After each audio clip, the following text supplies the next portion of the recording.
त्याच्यानंतर सूचना ऐकते मी, ऐकते.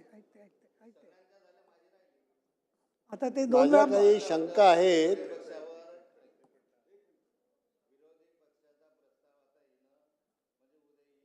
केव्हा होईल विरोधी पक्षाचा? त्यापेक्षा आत्ताचं सर्व कामकाज थांबवा, विरोधी पक्षाच्या प्रस्तावाला सुरुवात करा. उद्या ऑनलाईन राहतील बाकीचे. विधेयक अर्धवट आहेत दोन्ही, ते विधेयक पूर्ण करून घ्या ना. विधेयक 15 मिनिटात संपणार आहेत. नाही, एक विधेयक आहे हे पूर्ण करून टाका ना, अर्धवट थोडे पण विधेयक ठेवायचं. आहेत ना झाली. पण त्यानंतर मग विरोधी पक्षाला न्याय आहे की नाही? अख्ख्या अधिवेशनामध्ये विरोधी पक्षाचा एकही प्रस्ताव नाही, हे काही बरोबर नाही आहे. तुमच्या मनमाजीप्रमाणे, तुमच्या मर्जीप्रमाणे नाही चालणार सारं. आणि पक्षाचा 260चा प्रस्ताव आहे, त्या दोघांना एकत्रित करून देखील आम्ही उत्तर देऊ शकतो हे म्हटलं होतं. आता काय झालं, सभागृहाच्या काली चर्चेमध्ये एक सदस्य बोलणार होता, मग 2, मग 4, मग 8, 10. आपण प्रत्येकाला कोणालाही इंटरप्ट केलं नाही, प्रत्येकाला पूर्ण वेळ दिली.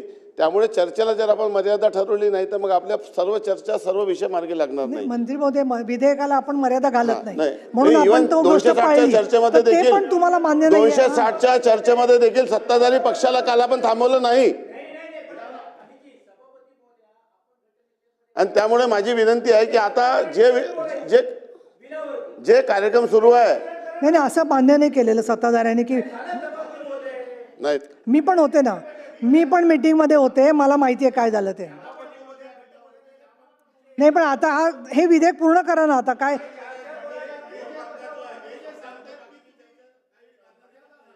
नाही, ते मी सांगितलं नाही इकडून की मर्यादा घालता येणार नाही म्हणून. मग झालं ना, मग बसा खाली आता. आणि उद्या दोन्ही क्लब करायचं का काय आपण सभापतीशी बोलून ठरवू. आता कोणी सूचना कृपा करून करू नका. अभ्यंकर बोलायचं आहे तुम्हाला, मग उभे राहा. चला बोलायचं. माहिती आहे आपण, तोपर्यंत मलाच चालवायला पाहिजे ना. या सुधारणेच्या संदर्भात माझ्या काही शंका आहेत की